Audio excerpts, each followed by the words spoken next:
Hi guys. За өнөөдөр дархан гаргаж байна. Гарахаас өмнө ээжийн гарын гулаа шиг идээд явах бэлтгэлээ хийж ах зуур. За манай Сүжи маань бяцхан бэбитэй сайхан бүжиглсэн байна. Маш цоглог байна. За хотоосоо гарлаа. Жохо оройтож гарсан байна би тэгэд. Гэхдээ бас зүгээрчгүй замдаа кофе уугаастай.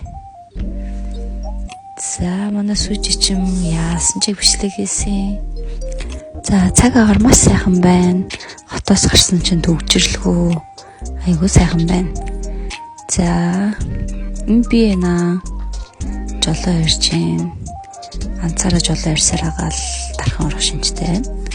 За дундуур нас бороо орсон. Манай халуун нэг ажиллал зөв бичлэг хийх, зураг дарах.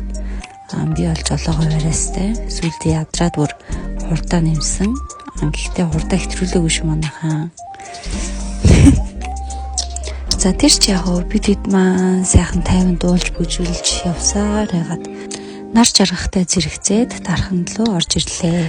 Дархны влогийг дараагийн постоор оруулъя. Халуун нэг чулан байлаа.